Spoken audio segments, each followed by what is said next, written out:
नमस्कार, स्वागत है आप सभी का डीडी न्यूज में। आपके साथ मैं संध्या शर्मा लेकर हाजिर हूं अब तक के समाचार। आइए बुलेटिन की शुरुआत करते हैं हेडलाइंस के साथ। राष्ट्रपति द्रौपदी मुर्मू ने कतर के अमीर के सम्मान में दिया रात्रि भोज। दोनों देशों के बीच कई अहम समझौतों पर हुए हस्ताक्षर।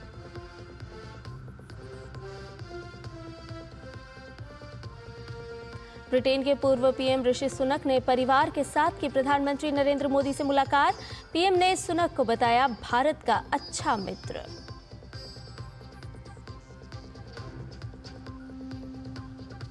आज सामने आ सकता है दिल्ली में मुख्यमंत्री का चेहरा। शाम को होगी बीजेपी विधायक दल की बैठक। रामलीला मैदान में कल भव्य समारोह में शपथ लेगी नई सरकार।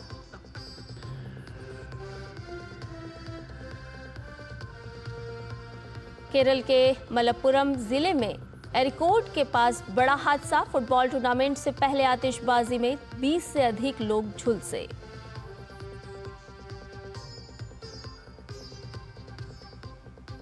और रूस अमेरिका वार्ता पर ट्रंप ने जताया संतोष। रूस ने यूक्रेन में नाटो सेनाओं के मौजूदगी को किया नामंजूर। जेलेंस्की का भी यूक्रेन की गैर मौजूदगी में कोई भी फैसला मानने से इनकार।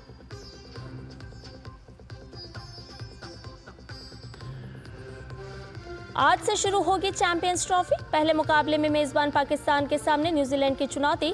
कल दुबई में बांग्लादेश के खिलाफ मैच से शुरू करेगा भारत अपना अभियान। और आइए अब इन सभी खबरों को जान लेते हैं विस्तार से। राष्ट्रपति द्रौपदी मुर्मू ने कल राष्ट्रपति भवन में कतर के अमीर शेख तमीम बिन हमद अल सानी के लिए एक औपचारिक भोज आयोजित किया और दोनों देशों के बीच रणनीतिक साझेदारी की शुरुआत पर संतोष व्यक्त किया। इस मौके पर राष्ट्रपति ने कहा कि कतर के साथ भारत के संबंध सदियों पुराने हैं। राष्ट्रपति ने कतर में रहने वाले भारतीयों की अच्छी देखभाल करने के लिए कतर के अमीर और लोगों के प्रति आभार भी व्यक्त किया।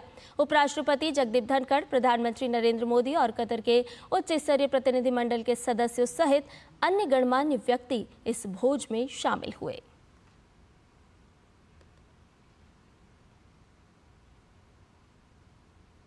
महामहिम, आपकी ये यात्रा हमारी ऐतिहासिक संबंधों और मैत्री में एक महत्वपूर्ण पड़ाव है। दोनों देशों के बीच विशेष संबंध रहे हैं जो बेहद घनिष्ठ और जीवंत है। पारंपरिक जोलियानो, जिन्हें ढो के रूप में जाना जाता है, न परंपराएं, वस्तुएं, विचारों और सांस्कृतिक नीतियों के आदान प्रदान द्वारा सदियों से दोनों देशों को आपस में जोड़े रखा है।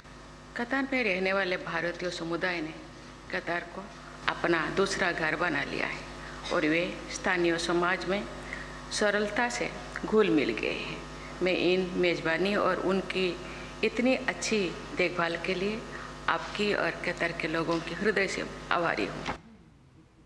भारत और कतर ने अपने आपसी संबंधों को रणनीतिक आयाम देने का फैसला लिया है। मध्य पूर्व के देशों के साथ भारत के बढ़ते संबंधों में ये एक नया अध्याय है।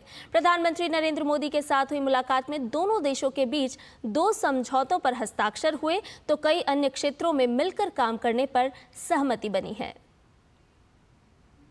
नई दिल्ली में प्रधानमंत्री नरेंद्र मोदी और कतर के अमीर शेख तमीम बिन हमद अल सानी के बीच द्विपक्षीय वार्ता हुई। वार्ता में दोनों देशों के उच्च स्तरीय प्रतिनिधिमंडल भी शामिल हुए। कतर के अमीर की यात्रा भारत और पश्चिम एशिया के बढ़ते रणनीतिक सहयोग को और मजबूती देगी। इस वार्ता के दौरान रणनीतिक साझेदारी की औपचारिक घोषणा के साथ साथ दोहरे कराधान को समाप्त करने पर भी समझौता हुआ। यह व्यापारिक प्रक्रियाओं को आसान बनाएगा और निवेश के लिए नए अवसर खोलेगा। भारत और कतर के रिश्तों की अहमियत को रेखांकित करने के लिए प्रधानमंत्री नरेंद्र मोदी ने खुद एयरपोर्ट जाकर कतर के अमीर की अगवानी की। अगले दिन राष्ट्रपति भवन में उनका औपचारिक स्वागत किया गया, जहां उन्हें गार्ड ऑफ ऑनर भी दिया गया। दरअसल प्रधानमंत्री नरेंद्र मोदी के नेतृत्व में भारत और खाड़ी देशों के रिश्ते अब ऊर्जा आधारित निर्भरता से आगे बढ़कर व्यापार, सुरक्षा और तकनीकी सहयोग तक पहुंच चुके हैं। फरवरी 2024 में उनका कतर दौरा, इससे पहले यूएई, सऊदी अरब और ओमान के नियमित दौरे और हाल ही में G20 शिखर सम्मेलन में पश्चिम एशिया के नेताओं के साथ द्विपक्षीय बैठकों ने इन रिश्तों को और गति प्रदान की है। जब से प्रधानमंत्री मोदी ने कार्यभार संभाला है भारत में, भारत के संबंध जो पश्चिमी एशिया के देश हैं उनके साथ बहुत ही गहरे और बहुत ही सुदृढ़ हो गए हैं। पहले हमारे जो संबंध थे, चाहे वो वहाँ के बड़े देश हों, सऊदी अरेबिया हो, यूनाइटेड अरब एमिरेट्स हो, तो कितने बरस हो जाते थे जो वहाँ पर हमारी कोई यात्रा नहीं होती थी, कोई मुलाकात नहीं होती थी। भारत की ऊर्जा सुरक्षा में खाड़ी क्षेत्र की भूमिका अहम रही है। कतर भारत का सबसे बड़ा एलएनजी आपूर्तिकर्ता है, जो भारत के कुल एलएनजी आयात का 45% है। हाल ही में हुआ पेट्रोनेट कतर ऊर्जा समझौता अगले 20 वर्षों तक भारत ऊर्जा आपूर्ति सुनिश्चित करेगा। साथ ही भारत और खाड़ी देशों के बीच नवीकरणीय ऊर्जा में भी सहयोग बढ़ रहा है। लेकिन भारत और खाड़ी देशों का रिश्ता अब सिर्फ ऊर्जा तक सीमित नहीं है। कतर इन्वेस्टमेंट अथॉरिटी ने रिलायंस रिटेल, वायाकॉम 18 और श्रीराम हाउसिंग फाइनेंस में अरबों डॉलर का निवेश किया है। यूएई और सऊदी अरब इंफ्रास्ट्रक्चर, स्टार्टअप और ग्रीन एनर्जी में भी भारत के प्रमुख भागीदार बन रहे हैं। अब जो ये रिलेशनशिप है, इसको एक नया दायरा मिल गया है और ये एक तरह से इन्वेस्टमेंट, डिफेंस, सिक्योरिटी कोऑपरेशन के तौर पे बदल गई है और बहुत घनिष्ठ पॉलिटिकल रिलेशंस होते जा रहे हैं भारत के गल्फ कंट्रीज के साथ। भारत और खाड़ी देशों के बीच व्यापार संबंध लगातार बढ़ रहे हैं। 2023-24 में भारत और कतर के बीच द्विपक्षीय व्यापार 14 अरब डॉलर तक पहुंच गया। इंडिया कतर स्टार्टअप ब्रिज जैसी पहलों के माध्यम से फिनटेक, आर्टिफिशियल इंटेलिजेंस और हेल्थ केयर में सहयोग को बढ़ावा मिल रहा है। स्ट्रैटेजिक पार्टनरशिप है यूनाइटेड अरब एमिरेट्स के साथ, सऊदी अरेबिया के साथ, और ख़ास बात यह है कि भारत के संबंध जो हैं अब दोनों पक्षों के साथ, जैसे एक तरफ ईरान के साथ हमारे बहुत घनिष्ठ संबंध हैं, इजराइल के साथ भी उतने अच्छे रिलेशनशिप है। तो मुझे लगता है कि प्रधानमंत्री ने इम्पोर्टेंस समझी है इस रीजन की, कि वो एक बहुत दूर नहीं लेकिन एक तरह से हमारी एक्सटेंडेड नेबरहुड ही है। कतर में 8 लाख से अधिक भारतीय रहते हैं और पूरे खाड़ी क्षेत्र में ये संख्या करोड़ों में है। इनमें केवल श्रमिक नहीं बल्कि इंजीनियर, डॉक्टर, उद्यमी और तकनीकी विशेषज्ञ भी शामिल हैं, जो कि इस क्षेत्र की अर्थव्यवस्था और सामाजिक ताने बाने का अभिन्न हिस्सा बन चुके हैं। भारतीय संस्कृति की गहरी छाप खाड़ी देशों में देखी जा सकती है। आयुर्वेद को मान्यता मिलना और भारतीय विश्वविद्यालयों का वहां विस्तार भारत और खाड़ी देशों के बीच शैक्षिक और सांस्कृतिक सहयोग को बढ़ावा दे रहा है। भारत और मध्य पूर्व के रिश्ते अब नए व्यापार मार्गों और वैश्विक सहयोग की दिशा में आगे बढ़ रहे हैं। G20 शिखर सम्मेलन में घोषित भारत मध्य पूर्व यूरोप आर्थिक गलियारा इस क्षेत्र के साथ भारत के संबंधों को और गहरा करेगा। अखिलेश सुमन की रिपोर्ट, डीडी न्यूज। और इधर प्रधानमंत्री नरेंद्र मोदी ने ब्रिटेन के पूर्व प्रधानमंत्री ऋषि सुनक और उनके परिवार के सदस्यों से मुलाकात की है। पीएम मोदी ने सुनक के साथ हुई मुलाकात को सार्थक बताया। प्रधानमंत्री ने कहा कि बैठक के दौरान हमारे बीच कई विषयों पर बेहद दिलचस्प बातचीत हुई। सुनक भारत के बहुत अच्छे मित्र हैं। वे भारत ब्रिटेन संबंधों को और भी मजबूत बनाने को लेकर इच्छुक हैं।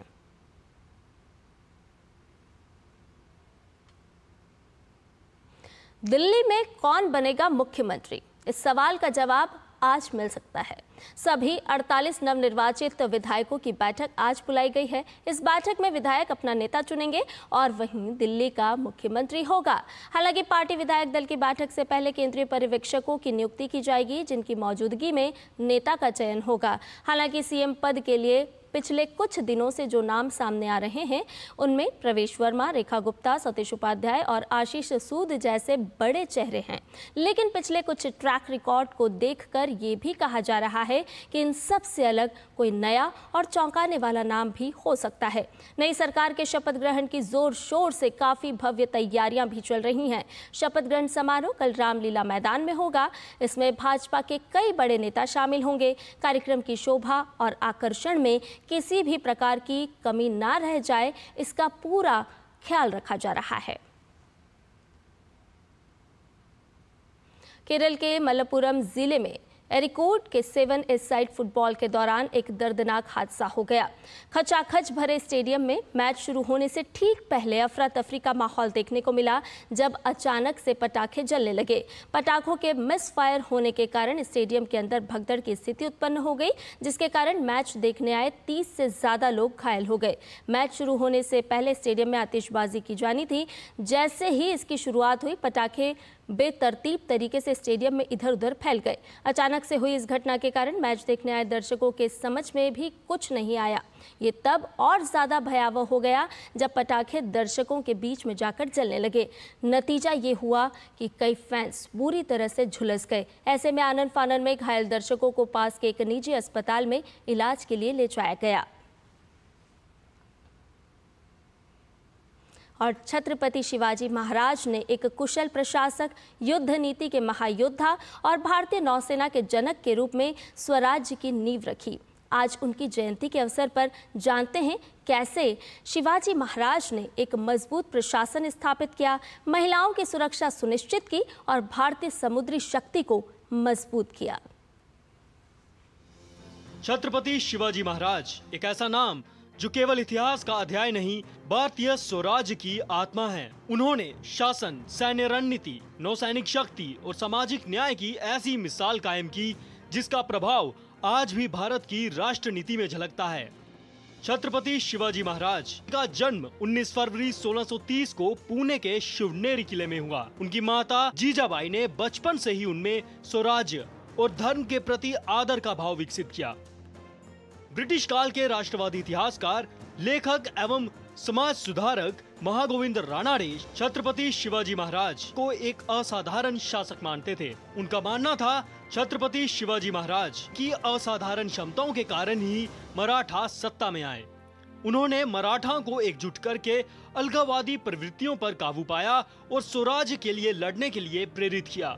इसी वजह से मराठा साम्राज्य लोगों के दिलों की गहराई में बसा हुआ था और प्रतिकूलताओं के बावजूद जीवित रहा। सन 1674 में रायगढ़ के किले में शिवाजी महाराज का राज्याभिषेक हुआ और मराठा साम्राज्य को एक संगठित रूप मिला। उन्होंने प्रशासन को सुचारू रूप से चलाने के लिए अष्टप्रधान मंडल यानी 8 मंत्रियों की परिषद का गठन किया, जिसमें मंत्रीगण स्वतंत्र रूप से कार्य कर सकते थे। उनकी कर व्यवस्था पारदर्शी थी और न्याय प्रणाली जनहित पर आधारित। इतिहासकार शिवाजी महाराज को केवल एक योद्धा ही नहीं बल्कि सामाजिक न्याय के संवाहक के रूप में भी देखते हैं। उन्होंने महिलाओं की सुरक्षा और सम्मान को सर्वोच्च प्राथमिकता दी। युद्ध के दौरान किसी भी महिला को क्षति पहुंचाने पर कड़ी सजा का प्रावधान था। इतिहासकार एम.जी. रानाडे छत्रपति शिवाजी महाराज को भारत के महान शासकों में से एक बताते हैं। उन्होंने अपने लेखों में लिखा, छत्रपति शिवाजी महाराज अपने समय में महान प्रशासनिक संस्थाओं के निर्माता थे। शिवाजी की प्रशासनिक संस्थाओं का विशिष्ट अध्ययन इसलिए आवश्यक है क्योंकि इसमें विचारों की मौलिकता और व्यापकता मिलती है। इस तरह की व्यवस्था उस समय की अन्य प्रचलित शासन प्रणालियों में नहीं मिलती। शिवाजी महाराज ने गनीमी कावा यानी गोरिल्ला युद्ध नीति को अपनाकर मुगलों और आदिलशाही सेना को कई बार पराजित किया। तेज गति, अचानक हमला और किलों की रणनीतिक स्थिति के कारण वे हमेशा अपने दुश्मनों से एक कदम आगे रहते थे। शिवाजी महाराज पहले भारतीय शासक थे जिन्होंने संगठित नौसेना की स्थापना की। उनकी नौसेना ने पुर्तगालियों और अंग्रेजों के खिलाफ समुद्री रक्षा में महत्वपूर्ण भूमिका निभाई।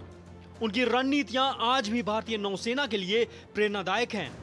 सन 1869 में समाज सुधारक और लेखक महात्मा ज्योतिराव फूले को छत्रपति शिवाजी महाराज की पहली प्रतिमा मिली, जिसके बाद से शिवाजी जयंती का चलन शुरू हुआ। ज्योतिराव फूले ने शिवाजी को समर्पित एक कविता में उन्हें महान समाज सुधारक और निर्धनों के प्रिय शासक की उपाधि दी।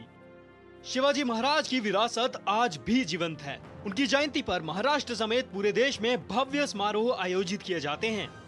उनकी नीतियों को आत्मनिर्भर भारत की प्रेरणा के रूप में देखा जाता है, जिसका सबसे बड़ा उदाहरण भारतीय नौसेना है। वहीं प्रधानमंत्री मोदी भी समय समय पर छत्रपति शिवाजी महाराज को आत्मनिर्भर भारत की प्रेरणा का स्रोत बताते आए हैं। जब छत्रपति शिवाजी महाराज का राज्याभिषेक हुआ था तो उसमें स्वराज की ललकार और राष्ट्रीयता की जय जयकार समाहित थी। उन्होंने हमेशा भारत की एकता और अखंडता को सर्वोपरि रखा था। आज एक भारत श्रेष्ठ भारत के विजन में छत्रपति शिवाजी महाराज के विचारों का ही प्रतिबिंब देखा जा सकता है। और अब बात करते हैं दिव्य भव्य महाकुंभ की।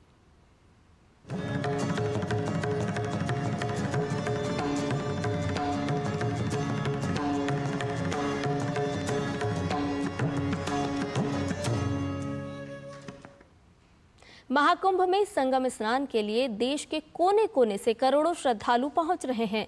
महाकुंभ में साधु संतों का भी अनोखा संसार देखने को मिल रहा है। साधु संत सत्संग के माध्यम से श्रद्धालुओं को महाकुंभ और आध्यात्म की महिमा के बारे में बता रहे हैं।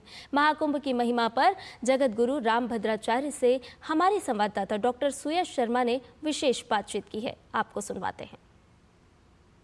प्रयागराज की धरती पर भव्य महाकुंभ चल रहा है और यहाँ आए हुए साधु सन्यासियों की वजह से यहाँ की जो ऊर्जा है उसको शब्दों में बयां करना आसान नहीं है, उसे आप सिर्फ महसूस कर सकते हैं। आज हम बात कर रहे हैं तुलसी पीठाधीश्वर पद्म विभूषण जगत गुरु से। गुरुदेव प्रणाम।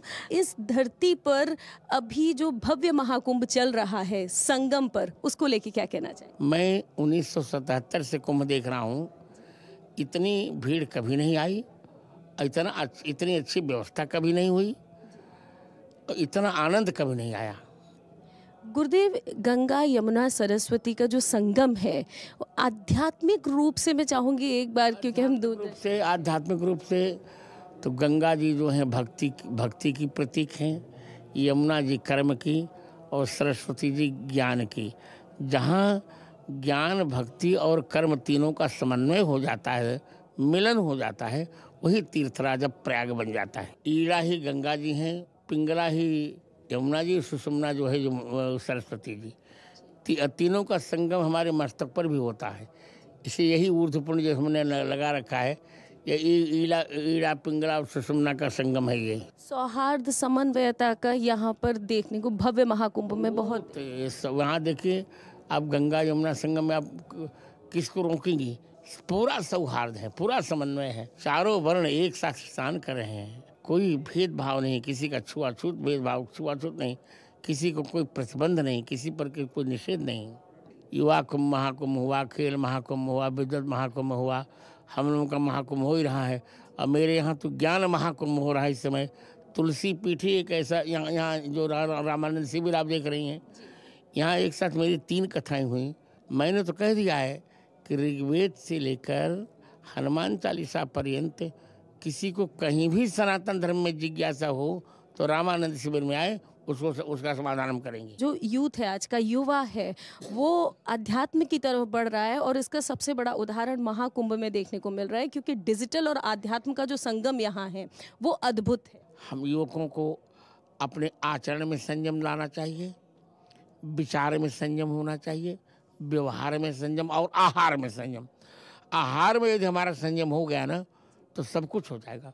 बहुत बहुत धन्यवाद डीडी न्यूज़ से बात करने के लिए। तो हम बात कर रहे थे जगत गुरु रामभद्राचार्य जी से, जिन्होंने बताया कि युवाओं को आगे बढ़ना चाहिए और ये जो भव्य महाकुंभ है ये साधारण बात नहीं है, ये आगे जाकर भारत के लिए बहुत ही ज़्यादा लाभदायक होगा और जो विश्व गुरु भारत बनने वाला है यकीनन भारत होगा। साथ ही पूरे विश्व के लिए आध्यात्म और आधुनिकता का जो समन्वय इस भव्य महाकुंभ में देखने को मिल रहा है ये बहुत बड़ी बात होगी। कैमरा पर्सन विनोद ओझा के साथ मैं डॉक्टर सुयश शर्मा, डीडी न्यूज़ प्रयागराज से।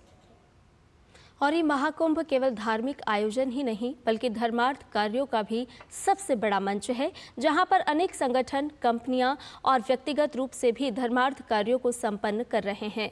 महाकुंभ नगर के सेक्टर 23 में ऐसा ही एक निःशुल्क मेडिकल कैंप लगाया गया है, जो परमार्थ निकेतन और मुंबई के हिंदुजा अस्पताल से संबद्ध एक चिकित्सक का धर्मार्थ प्रयास है, जिसके तहत मेले में आए श्रद्धालुओं की आंखों की जाँच, डायबिटीज और ब्लड प्रेशर का मुफ्त परीक्षण किया जा रहा है।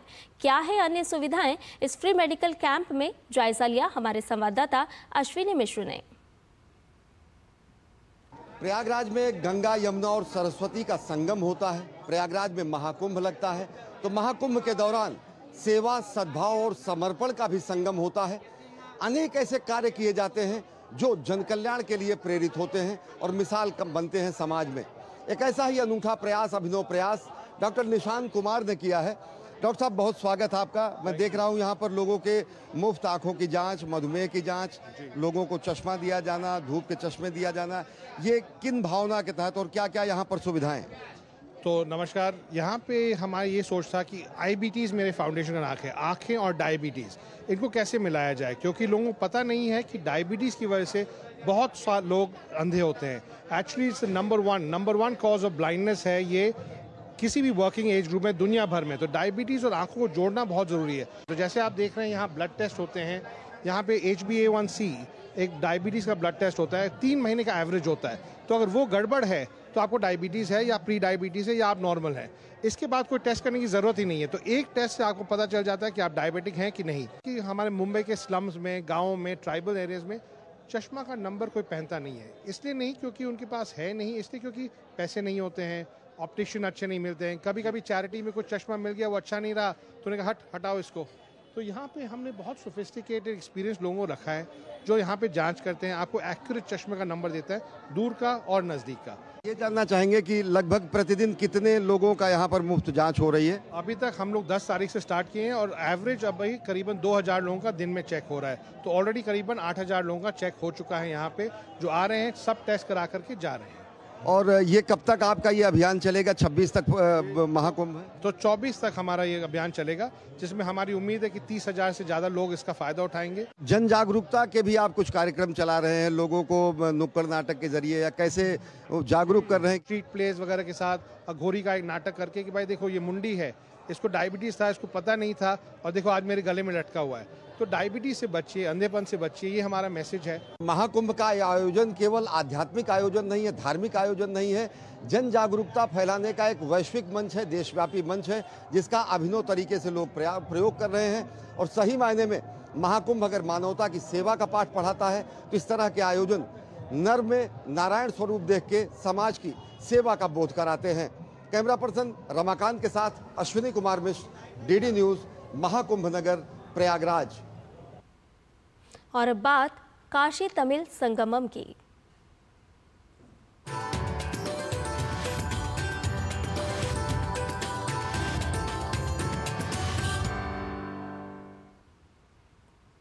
काशी तमिल संगमम के तीसरे संस्करण के अंतर्गत तमिलनाडु से वाराणसी पहुंचे सदस्यों के चौथे दल ने कल रात श्री काशी विश्वनाथ मंदिर के दर्शन किए। तमिलनाडु से आए 277 अतिथियों का मंदिर न्यास की ओर से गंगा द्वार पर भव्य स्वागत किया गया। अतिथियों ने हर हर महादेव के उद्घोष के साथ श्री विश्वनाथ धाम में प्रवेश किया। एक भारत श्रेष्ठ भारत पहल के तहत काशी तमिल संगमम के 200 सदस्य समूह ने काशी के बाद प्रयागराज और फिर अयोध्या की भी यात्रा की। श्री राम जन्मभूमि तीर्थ क्षेत्र ट्रस्ट ने उनका स्वागत किया और राम मंदिर की भव्यता से परिचित करवाया। समूह के सदस्य मंदिर की रचनाओं को देखकर अभिभूत नजर आए। बात अंतर्राष्ट्रीय खबरों की करते हैं। अमेरिकी राष्ट्रपति डोनाल्ड ट्रंप ने सऊदी अरब में रूस के साथ हुई वार्ता पर संतोष जताया। ट्रंप ने कहा कि वार्ता के बाद वे अधिक आश्वस्त हैं और संभवतः इस महीने के अंत से पहले वे पुतिन से मुलाकात करेंगे।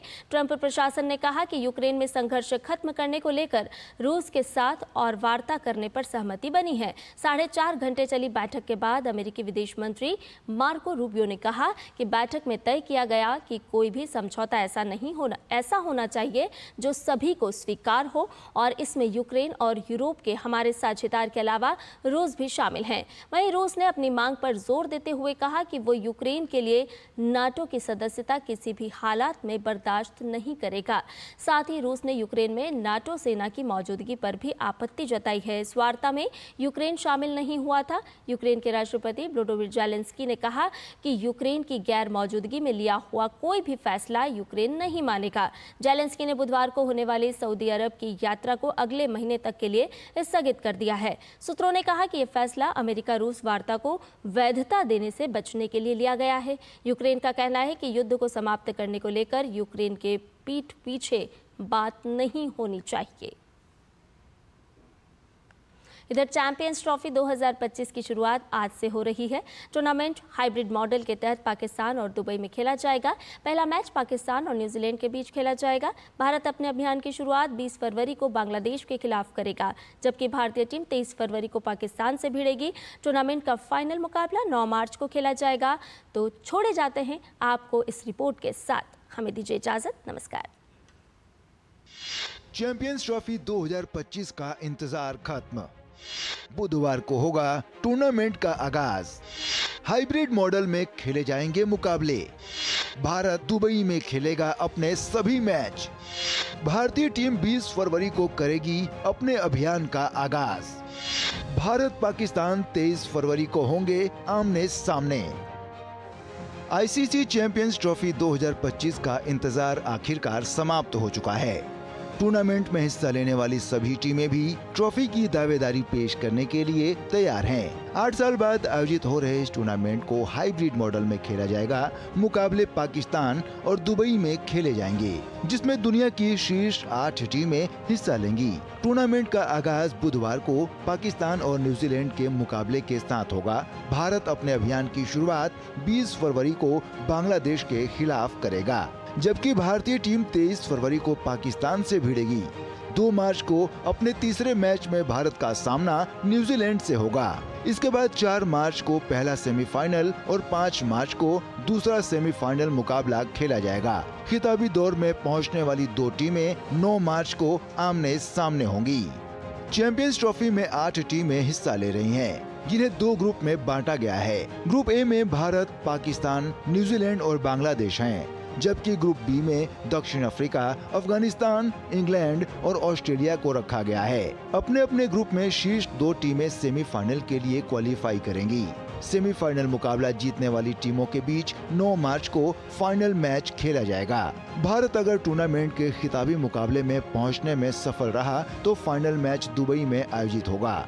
भारत के फाइनल में नहीं पहुंचने की स्थिति में खिताबी मैच लाहौर में खेला जाएगा। इस टूर्नामेंट में भारत अपने सभी मुकाबले दुबई में खेलेगा। बाकी की टीमें अपने सभी मैच पाकिस्तान में खेलेंगी। बहरहाल टूर्नामेंट में हिस्सा लेने वाली सभी टीमें ट्रॉफी की दावेदारी के लिए पूरी तरह से तैयार हैं। देखना दिलचस्प होगा कि मैदान पर कौन किस पर भारी है। Sports desk, DD news.